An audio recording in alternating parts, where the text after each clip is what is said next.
자, 오는 7월에 개봉을 앞둔 의미 있는 영화가 한 편 있습니다. 군함도라는 제목의 영화인데요. 주로 액션 영화를 만들어서 흥행을 이끌어오던 유승환 감독이 이번에는 다소 무거운 주제를 영화로 들고 나왔습니다. 오늘 제작 발표회가 있었죠? 네, 그렇습니다. 서울 용산구 국립중앙박물관에서 제작 발표회가 열렸는데요. 지금 보시면 아까 말씀하신 유승환 감독뿐만 아니라 그 굉장히 유명한 태양의 후예를 찍은 이 송중기 씨 그리고 탤런트 소지섭 씨가 주연을 했습니다. 지금 거기 같이 나와 있는 모습인데요. 이 군함도라는 영화 자체가 일제강점기에 강제징용을 당한 사람들 얘기입니다. 그러다 보니까 배우들이 그런 걸 표현하기 위해서 살도 굉장히 많이 빼고 머리도 거의 빡빡 밀고 뭐 이렇게 해서 열연을 펼쳤다고 합니다. 근데 이 등장한 배우들이 특별한 소지품들을 착용하고 나와서 눈길을 끌었다고요? 어떤 겁니까? 네, 우선 팔에 하고 있는 게 군함도 팔찌인데요. 요즘에는 이제 영화 신작 개봉하면 홍보용으로 많이 만들어서 하고 있습니다. 이거는 흔하게 볼 수 있는 팔찌인데요. 가슴에 단 배지가 지금 의미가 있어요. 그렇습니다. 바로 위안부 후원 배지라고 할 수 있겠는데요. 여러 단체에서 위안부 할머님들께 이제 후원하고 기부를 할 수 있는 그런 배지를 만들어서 판매를 하고 있습니다. 오늘도 이제 군함도도 이제 그 일제 관련된 그런 그 영화이기 때문에요. 군함도 팔찌에는 군함도를 기억해 주세요라고 하는 그런 문구가 쓰여 있었고요. 또 위안부 피해 할머님들을 후원할 수 있는 그런 그 배지를 가슴에 달고 나와서 여러 가지 그 의미, 메시지를 관객들에게 주었습니다. 네, 이른바 개념을 장착한 연예인들이다, 배우들이다 이런 제목으로 지금 인터넷에 기사가 뜨고 있는데 자, 영화 군함도 무엇보다도 초호화 캐스팅이 눈길을 끌었습니다. 출연한 배우들의 이야기 잠깐 들어보시죠. 정말 최선을 다했으니까 이제는 또 즐겨주셨으면 좋겠고 또 저희 영화 군함도 많은 사랑 부탁드리고 또 좋은 기사 잘 부탁드리겠습니다. 감사합니다. 극장에서 큰 화면으로 저희 영화를 보시면 아마 가슴이 정말 뜨거워질 거라고 생각합니다. 7월 달에 또 여러분들께 좋은 부모를 만들어서 잘 보낼 테니까 조금만 기다려 주십시오. 감사합니다. 하루빨리 위안부 피해자 할머니들의 문제도 해결됐으면 좋겠습니다. 자, 군함도 이 역사적인 사실, 일제시대 역사적인 사실을 기반으로 한다 했는데 군함도가 섬 이름이잖아요. 어떤 섬입니까? 지도 보면서 좀 설명해 주시죠. 일본에서 이제 서남 쪽에 하시마 섬인데 우리가 이제 지금 보면은 마치 군함 그러네요. 모양이 군함 그 항공모함 같은 그 군함처럼 보이잖아요. 그래서 이게 섬 하나입니까? 그렇죠. 그렇군요. 그래서 이제 우리가 군함도라고 부르는데 사실은 일본에서는 하시마라고 하는 말은 이렇게 하시마 이게 뚜안다오라고 해가지고 이렇게 뭐를 받친다 이런 뜻입니다. 그러니까 이제 우리하고 좀 생각은 좀 다른 건데 우리나라 그 일제시대 1940년대 우리 약 조선인 800명 정도가 거기에 가서 강제징용을 당했고 저기에 한번 들어가면은 하루에 12시간씩 일을 시켰다고 그래요. 아이고. 그래서 저기서 죽은 사람만 무려 122명이나 됩니다. 그래가지고 저희 실제로 탈출하려고 했다가 저기서 잡혀가지고 죽은 사람도 많이 있고 해서 우리한테는 사실은 한이 서린 곳인데 일본이 최근에 저기를 세계문화유산으로 등재를 해가지고 많은 지탄을 받았었죠. 자, 오늘 이 제작 발표회 자리에서는요, 이 영화 감독 유승환 감독에게 일본 매체의 기자가 물었습니다. 한일 관계에 대해서도 물었고요. 이 영화의 소재에 대해서도 질문했습니다. 그런데 류 감독이요, 아주 속 시원한 대답을 했습니다. 들어보시죠. 이 영화가 히트하면 아마 한일 관계에 대해 어느 정도 영향 미치겠다고 생각하십니까? 실제 국민 총동원령이 내려지고 나서 많은 조선인들이 자신의 의도와 다르게 징집되었다. 자신이 원치 않은 방식으로 그 노동을 했고 거기에 대한 임금과 대우를 제대로 받지를 못했다. 이것은 제가 취재한 바 사실입니다. 저희는 이제 그 조선인들 400여 명이 집단 탈출을 하는 것이 메인 이제 스토리가 되게 되는데 실제로 집단 탈출에 대한 시도는 있었으나 집단 탈출이 성공한 적은 없었다고 해요. 저는 한일 관계가 진심으로 가까운 이웃과의 관계가 잘 풀려가기를 바라는 사람입니다. 그런데 짚고 넘어갈 건 짚고 넘어가고 해결할 건 해결하고 넘어가야 되는 것이 맞는 거 아니겠어요? 자, 유승환 감독의 한일 관계 좋게 되길 바란다. 하지만 짚고 넘어갈 건 짚고 넘어가고 밝힐 건 밝히고 할 건 해야 되는 게 아니냐. 정말 속 시원한 대답이었습니다. 후보자의 저서를 두고 논란이 끊이질 않고 있습니다. 어제는 책 속에 등장하는 여성 비하 또는 여성에 대한 성의식을 두고 논란이 있었죠. 그런데 이번에는요. 같은 책의 내용 가운데 노무현 전 대통령의 자살과 관련한 표현도 문제가 있는 게 아니냐라는 일부 언론의 지적이 제기됐습니다. 어떤 내용이었습니까?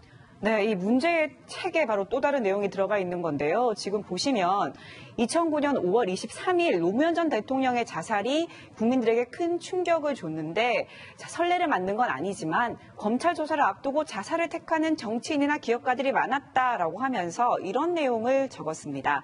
바로 나름대로 이기적인 죽음이 아니라 이타적인 죽음으로 포장하기도 한다. 아하. 주저하지 않고 말할 수 있는 것은 모든 자살자들은 패배자라는 것이다 라고 하면서 노무현 전 대통령은 패배자라는 식으로 결론을 내렸습니다. 네.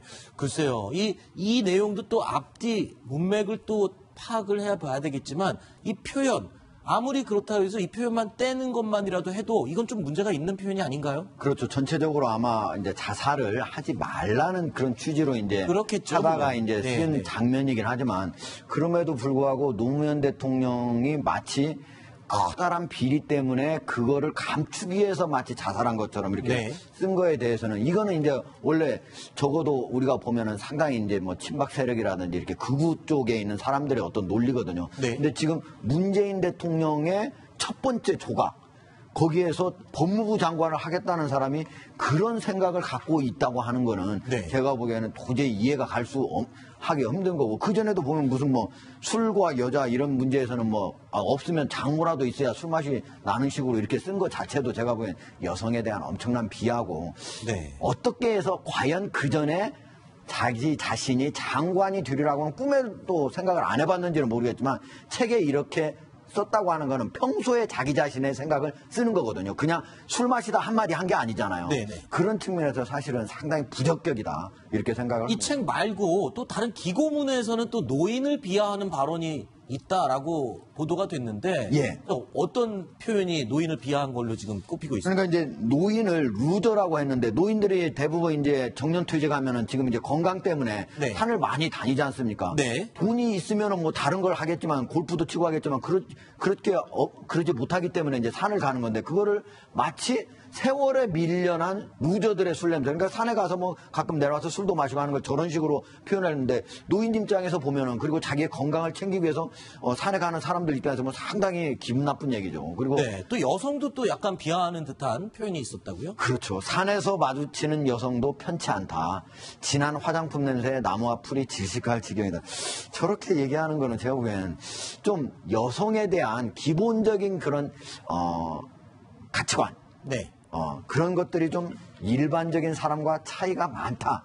이렇게 말씀드릴 수밖에 없네요. 네, 안경환 후보자 이 출근길에 이 논란에 대한 입장을 밝혔습니다. 들어보시죠.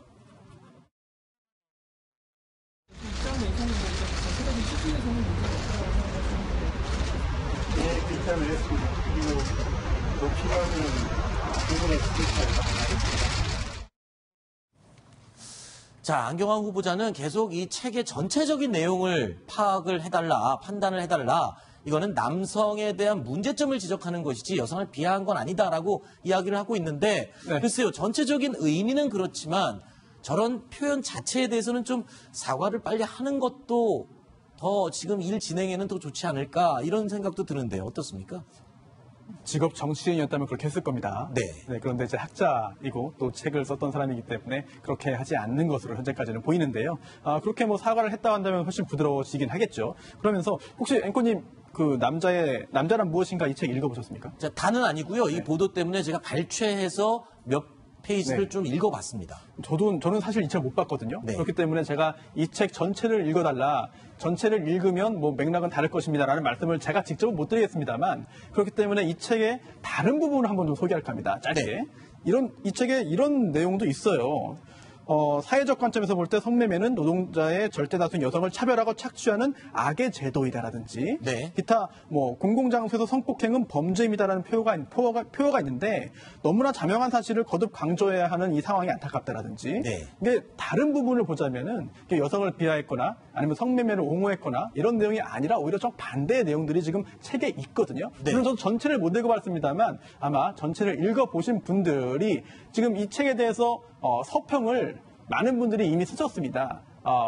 올해도 그렇고요, 작년 말도 그렇고요. 이런 네. 거를 포탈에서 검색해서 읽어보시면은 이 책을 전체의 내용을 이해하는 데 좀 더 도움이 되지 않을까 싶습니다. 알겠습니다. 저도 좀 전체를 생각이- 읽지 네. 못했지만 발췌독한 내용을 보면 글의 구성이 그렇게 돼 있더라고요. 그러니까 현실적인 문제점, 남자의 문제점, 통상적인 부분들을 쭉 나열을 하고 중간 이후에 본인의 생각을 탁 넣으면서 전환을 하는 구조로 돼 있더라고요. 그래서 앞부분에 문제점, 통상적인 부분들을 나열하는 부분들이 지금 문제가 되지 않나 이런 생각도 드는데 박수영 기자는 어떻게 보셨습니까? 뭐 저도 책 전체를 다 보지는 않았습니다. 네. 발췌된 부분, 논란이 된 부분만 봤는데요. 아까 말씀하신 것처럼 현실을 지적하는 데 있어서 그렇게 한 것이다라고 치면 그 현실을 그렇게 인식하고 있는 것 자체가 문제입니다. 아, 그래요? 네, 어떻게 현실에서 여성이 뭐 술자리에 장모라도 있어야 된다고 인식을 한다든가 이런 인식 자체는 굉장히 문제가 있는 거죠. 그뿐만이 아니고 뭐 아까 말씀하신 것처럼 책의 맥락이 뭐 전체적인 얘기는 그렇게 얘기하려고 한 게 아니다라고 얘기를 했는데 그럼 뭐 뭐로 가든 뭐 서울만 가면 된다고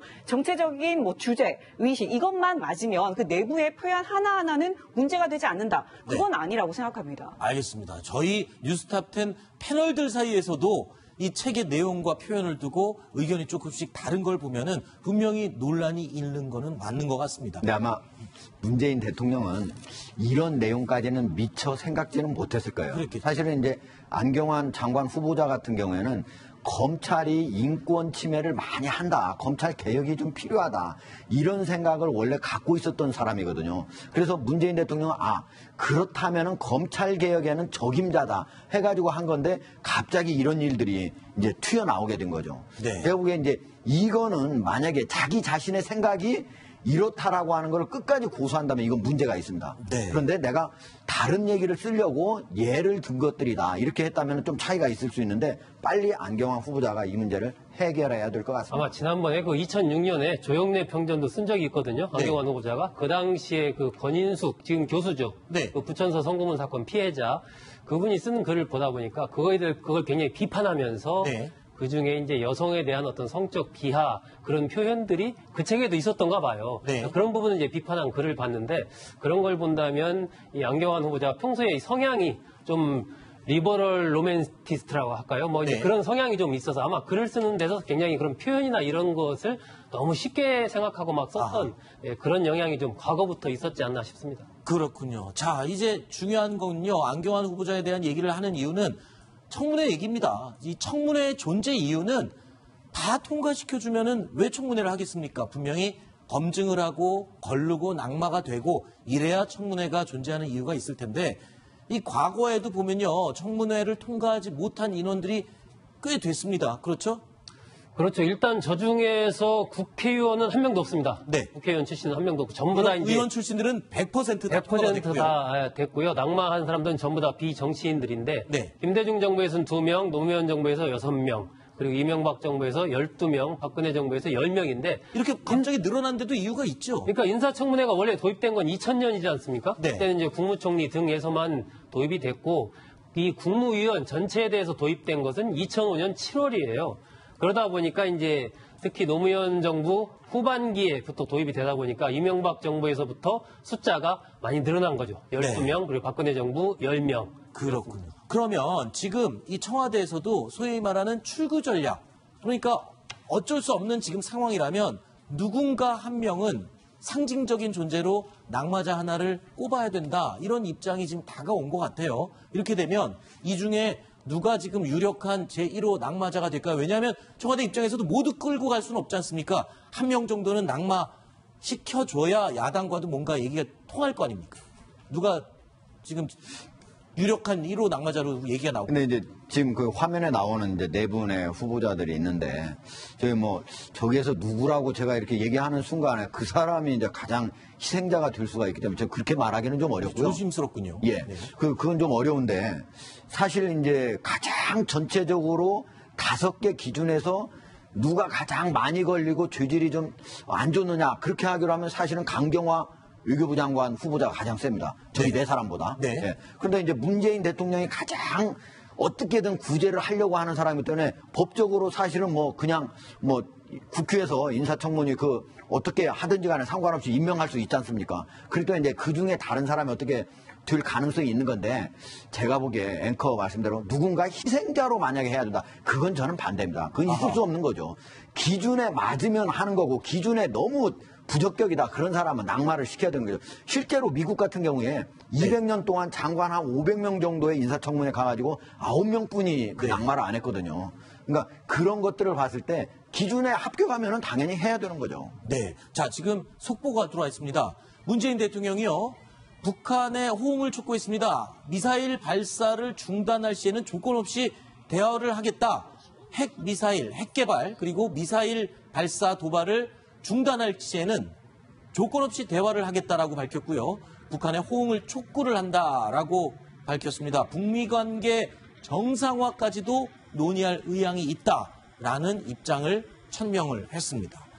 자, 굉장히 전향적인 이 남북 관계의 흐름이 되지 않을지 지금 기대가 되는 상황인데 글쎄요. 북한에서 뭔가 화답이 와야 되는 상황인데요. 물론 이제 북한의 화답도 중요하지만은 네. 저는 이제 문재인 대통령이 어떻게든 남북 관계에 물꼬를 틀려고 네. 지금 어떻게 보면 지금까지 북한이 핵 미사일을 개발한 거는 내가 묵인하겠다.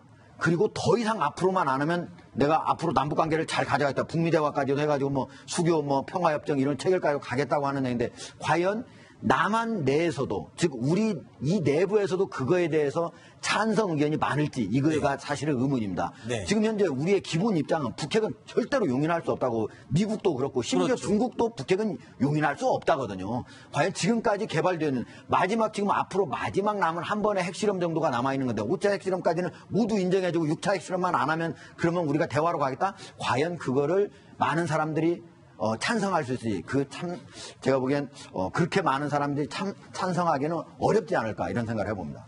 알겠습니다. 자, 관련 내용은 더 들어오는 대로 이어진 종합 뉴스에서 또 상세히 다뤄보도록 하겠습니다.